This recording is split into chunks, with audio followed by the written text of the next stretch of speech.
നമുക്കൊപ്പം ഒത്തിരി പേരുണ്ട്. കാരണം അവരോടാണ് നമുക്കിന്ന് സംസാരിക്കാനുള്ളത്. ആ ദുരന്തത്തെ അതിജീവിച്ചവരോട്, ദുരന്തത്തിൽ സർവ്വതും നഷ്ടപ്പെട്ട കുറേ മനുഷ്യന്മാർ നമ്മളോട് സംസാരിക്കാനായി കാത്തിരിക്കുന്നുണ്ട്. എൻ്റെ കൂടെ സന്തോഷമുണ്ട്. ഇതാ വിജയലക്ഷ്മി അമ്മയുണ്ട്. അച്ഛൻ്റെ പേര് കൃഷ്ണൻ എന്നാണ്. അത് റഷീദക്ക. അങ്ങനെ ഇവരെക്കുറിച്ച് പറയണം. അമ്മയ്ക്ക് ഇതാ ഇപ്പോഴും സങ്കടമാണ്. ഞങ്ങളോട് സംസാരിച്ചുകൊണ്ടിരിക്കുന്ന സമയത്തൊക്കെ അമ്മയുടെ കണ്ണിങ്ങനെ നിറഞ്ഞൊഴുകുക. എത്ര പറഞ്ഞു കഴിഞ്ഞാലും ഒരു വീട് എന്ന് പറയുന്നത് സന്തോഷം നമ്മളുടെ ഇമോഷനാണ്. വെറും ഒരു കെട്ടിടം മാത്രമല്ല, അതിൻ്റെ ഉള്ളിൽ നമ്മുടെ സങ്കടങ്ങളുണ്ട്, നമ്മുടെ സ്വപ്നങ്ങളുണ്ട്, നമ്മുടെ ഒരു ആയുസിൻ്റെ അധ്വാനമാണ് ഒരു വീട് എന്ന് പറയുന്നത്. ആ വീട് നഷ്ടപ്പെട്ട് അമ്മ പറയുമായിരുന്നു, ഉടുതുണിയാലെയാണ് ഇറങ്ങി ഓടിയത്, ഒന്നും എടുക്കാൻ പോലും പറ്റിയില്ല.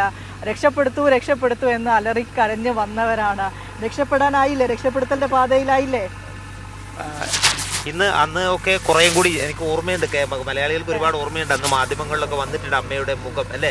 ഇനിയൊരു ദിവസത്തിലേക്ക് എത്തുമ്പോൾ ആളുകളുടെ ആ ഒരു സന്തോഷവും എങ്ങനെയാണ് അതിലേക്ക്? സന്തോഷമുണ്ട്. ഇപ്പോൾ ടൗൺഷിപ്പിൽ വീട് ഉണ്ട്, വളരെയധികം സന്തോഷമുണ്ട്. ഹോസ്പിറ്റലുണ്ട്, അംഗനവാടിയുണ്ട്, സ്കൂളുകളുണ്ട് എന്ന് പറഞ്ഞ് ടൗൺഷിപ്പ് ആകുമ്പോൾ നമുക്ക് എല്ലാവരുമായിട്ട് കാണാമല്ലോ. നമ്മൾ ആദ്യം ജീവിച്ചതുപോലെ എല്ലാവരും കാണാമല്ലോ. അപ്പം നമ്മളെ സങ്കടങ്ങളൊക്കെ അങ്ങുണ്ടെങ്കിൽ നമുക്ക് പങ്കുവെക്കാം. നമ്മളെ കൂട്ടുകാരുണ്ടാവും. അപ്പോൾ അതിൽ വളരെയധികം സന്തോഷമുണ്ട്. ഈ സ്ഥലം എങ്ങനെയാണ് ഇഷ്ടപ്പെട്ടു? ഈ സ്ഥലം ഇഷ്ടപ്പെട്ടു. ടൗണിനടുത്തുള്ള സ്ഥലമാണ് ഇഷ്ടപ്പെട്ടു.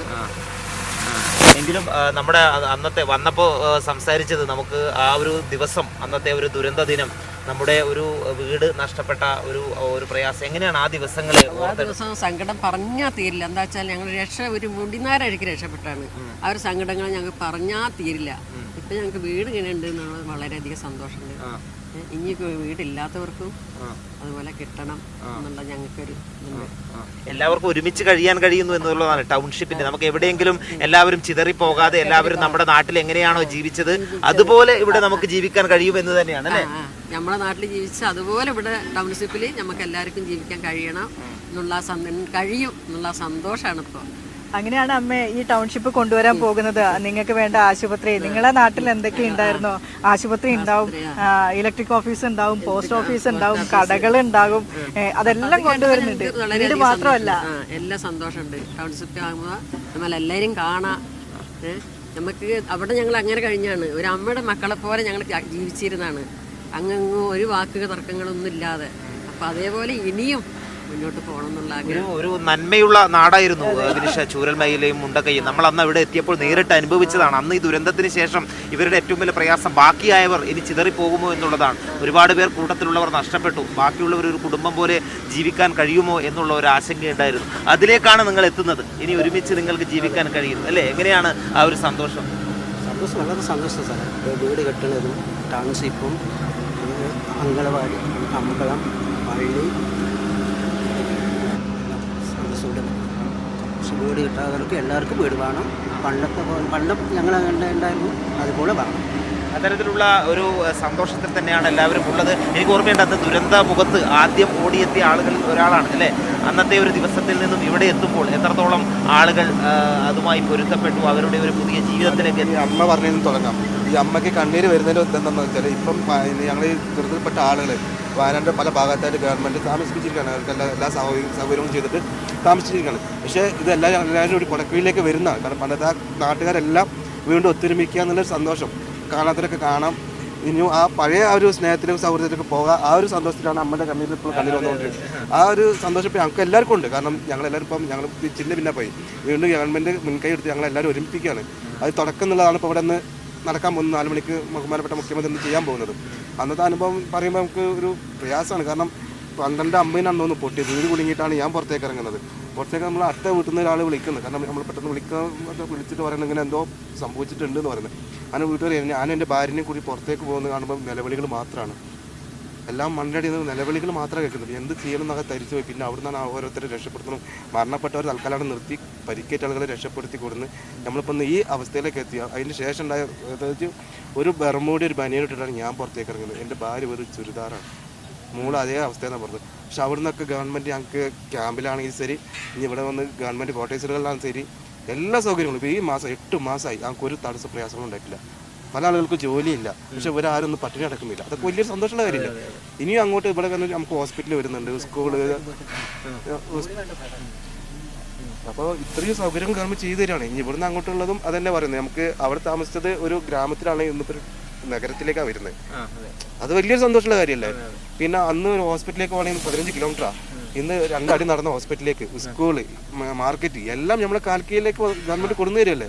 ഒരു യൂറോപ്പ് മോഡലാണ് ഇവിടെ ടൗൺഷിപ്പ്. അതായത് മുഖ്യമന്ത്രി പറഞ്ഞത് ഈ ഒരു ടൗൺഷിപ്പ് എന്ന് പറയുന്നത് ലോകോത്തര നിലവാരത്തിലുള്ളതാണ്. അതായത് താമസിക്കാനുള്ള ഒരു സൗകര്യം ഒരുക്കുക മാത്രമല്ല, ആളുകൾക്ക് സന്തോഷകരമായിട്ടുള്ള ജീവിതം നയിക്കാനുള്ള സൗകര്യം കൂടി ഉണ്ടാകും എന്നുള്ളതാണ്. അത് തന്നെയാണ് നമുക്ക് പ്രതീക്ഷ നൽകുന്നത്. അതല്ലേ ആ സന്തോഷത്തിനകത്ത് വലിയത്. കാരണം ഞങ്ങൾ അവിടെ ഒരു ഗ്രാമത്തിൽ നിന്ന് ഒരു നഗരത്തിലേക്ക് കൊണ്ടുവരുമ്പോൾ ആ ഒരു സന്തോഷം കാര്യങ്ങളും, പിന്നെ ഞങ്ങളവിടെ ജീവിച്ച ആ ഒരു ആക്ഷേപത്തിൽ, കാരണം അമ്പലം പള്ളി എന്നൊന്നും ഇല്ലാതെ ഞങ്ങളെല്ലാം സൗഹൃദമായിട്ട് ഉത്സവമാണ് ശരി, നബിദിനാണ് ശരി, അത് ആ ഒരു സിറ്റുവേഷൻ കൂടെ അടുത്ത് പള്ളിയുണ്ട്, അമ്പലമുണ്ട്, എല്ലാ സൗകര്യം ചെയ്തു തരുന്നുണ്ട്. അപ്പോൾ ആ ഒരു സന്തോഷത്തിലും കൂടി ഞങ്ങൾ നിൽക്കുന്നത്. ഞങ്ങൾക്ക് എല്ലാം നഷ്ടപ്പെട്ടു. ആ ഒരു വിഷമ പ്രയാസമൊക്കെ ഞങ്ങളുണ്ട്. ഞങ്ങൾ ഇവരൊക്കെ പോയിട്ടുണ്ട്.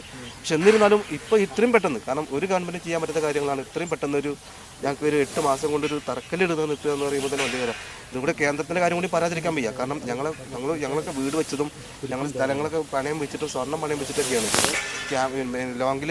ബാങ്കിൽ ലോൺ എടുത്തുകൊണ്ടിരിക്കുകയാണ്. അതിപ്പോഴും ആളുകൾ വിളിച്ചുകൊണ്ടിരിക്കുകയാണ്. നാഷണലിസ്റ്റ് ബാങ്കുകളിലൊക്കെ ലോൺ പെൻഡിങ് എടുക്കുക. ഇപ്പോഴും ഞങ്ങൾക്ക് മൊറട്ടോറിയം പ്രഖ്യാപിക്കാതെ ഞങ്ങൾക്ക് നേരിട്ട് ആ ബാങ്ക് ലോൺ തള്ളുന്നതാണ് ഞങ്ങൾക്ക് പറയാനുള്ളത്. എന്തെങ്കിലും ഒരു വലിയ ചില സ്ഥാനമല്ലേ നമുക്ക് പ്രധാനമന്ത്രി എന്നൊക്കെ പറയുന്നത്, അല്ലേ? വലിയ പ്രധാനമന്ത്രി വന്ന് കുറെ വാഗ്ദാനം നൽകി പോയി എന്നല്ലാതെ അതിന്റെ ഒരു അനുഭവം ഈ ദുരന്തബാധിതർക്ക് കിട്ടിയില്ല. അതിന്റെ ഒരു പ്രയാസമാണ് ഇവിടെ എത്തുന്ന സമയത്ത് എല്ലാവരും നമ്മളോട് പങ്കുവെക്കുന്നത്. നിങ്ങൾ ചിലപ്പോൾ നൈസാമോളെ കാണുമായിരിക്കും. നൈസാമോളെ താലോലിച്ച പൈസ വരെ ഞങ്ങൾ അങ്ങോട്ട് കൊടുക്കേണ്ടി വന്നു. ഞങ്ങൾ നൈസാമോളെ താലോലിച്ച പൈസ വരെ അങ്ങോട്ട് കൊടുക്കേണ്ടി വന്നു. അവിടെ ഞങ്ങൾക്ക് ഒരു സൗകര്യം, യാത്രാ സൗകര്യം ചെയ്തു ഞങ്ങൾ അങ്ങോട്ട് രക്ഷപ്പെടുത്താൻ. പട്ടാളക്കോടെ കൊണ്ടിട്ടും പിന്നെ ബേലിപ്പാലം ബേലിപ്പാലം വെച്ചിട്ടൊക്കെ ആ ഫണ്ട് വരെ ഞങ്ങൾ അങ്ങോട്ടാണ് കൊടുക്കണേ. അത് ഞങ്ങൾ ഈ ദുരിതം അനുഭവിച്ച ആളുകൾ അങ്ങോട്ട് കൊടുക്കണം എന്ന് പറയുന്ന ഒരു സിറ്റുവേഷനിലാണ് ഇപ്പോൾ. അതിനെയും നമ്മൾ മറികടക്കുകയാണ്. കേരളം ഒരുപാട് ദുരന്തങ്ങളെയും ഇത്തരം പ്രതിസന്ധികളെയും മറികടന്നുകൊണ്ടാണ് ഈ കേരളം രൂപപ്പെട്ടത്. ഈ കേന്ദ്ര അവഗണനയെ കൂടി മറികടന്നുകൊണ്ടാണ് ഈ ലോകോത്തര നിലവാരത്തിലേക്കുള്ള ഒരു ടൗൺഷിപ്പിലേക്ക് വരുന്നത്. അമ്മ അവിടെ പിന്നെ ഞാൻ പറഞ്ഞു വന്നത്, അന്ന് നമ്മൾ ഒരു സങ്കടത്തിന്റെ കണ്ണുനീരായിരുന്നു, ഇപ്പോഴും കണ്ണുനീര് വരുന്നുണ്ട്. അതിലൊരു സന്തോഷത്തിന്റെ കണ്ണുനീരാണ്. വിചാരിച്ചിരുന്നോ ഇങ്ങനെ ഇത്ര പെട്ടെന്ന് നമുക്കൊരു വീട് കിട്ടുന്നത്? ഒരൊറ്റ രാത്രി കൊണ്ടാണ് വീട് നഷ്ടപ്പെടുന്നത്. അവിടുന്ന് ഒന്നുമില്ലാത്ത അവസ്ഥയിൽ നിന്ന് ആ ദുരന്ത ഭൂമിയിൽ നിന്ന് ഇറങ്ങി നടന്ന മനുഷ്യന്മാരാണ്. ഇങ്ങനെ ഒരു വീട് കിട്ടുന്നോ അല്ലെങ്കിൽ ഇത്ര പെട്ടെന്ന് പുനരധിവസിക്കപ്പെടുന്നോ വിചാരിച്ചിരുന്നോ അമ്മ? അങ്ങനെ ഒരു പ്രതീക്ഷ ഉണ്ടായിരുന്നു? ഞങ്ങൾക്ക് ഇത്ര പെട്ടെന്ന് ഇങ്ങനെ വീട് കിട്ടുമെന്ന് വിചാരിച്ചില്ല. ഞങ്ങൾക്ക് വീട് കിട്ടിയതിൽ വളരെയധികം സന്തോഷമുണ്ട്. ഞങ്ങളെല്ലാം നഷ്ടപ്പെട്ടു പോയവരാണ്. ഒന്നുമില്ല, അത്രയും കാലം ഞങ്ങൾ അധ്വാനം എല്ലാം വീടോടുകൂടെ പോയി നഷ്ടപ്പെട്ടു. ഇപ്പം ഒരു വീട് കിട്ടുന്നത് വളരെ പിന്നെ സന്തോഷമുണ്ട്. ടൗൺഷിപ്പിലാണെന്നുണ്ട് വളരെയധികം സന്തോഷമുണ്ട്. നമുക്കൊരു സന്തോഷകരമായ ജീവിതത്തിനുള്ള തുടക്കമാണ് ഇന്നിവിടെ മുഖ്യമന്ത്രി. സന്തോഷമായ ജീവിതത്തിലുള്ള തുടക്കമാണ് നമ്മൾ മന്ത്രി ചെയ്യുന്നത്. സന്തോഷം ഉണ്ടാകാൻ ഏതായാലും മിനിഷ, ഇവരുടെ വലിയ നഷ്ടങ്ങളെ നേരിട്ടവരാണ്, വലിയ പ്രയാസങ്ങൾ നേരിട്ടവരാണ്. പക്ഷേ ഒരു നഷ്ടത്തിനൊന്നും പരിഹാരമാകില്ല, ഒരിക്കലും പരിഹാരമാകില്ല. നഷ്ടപ്പെട്ടതെല്ലാം നഷ്ടപ്പെട്ടത് തന്നെയാണ്.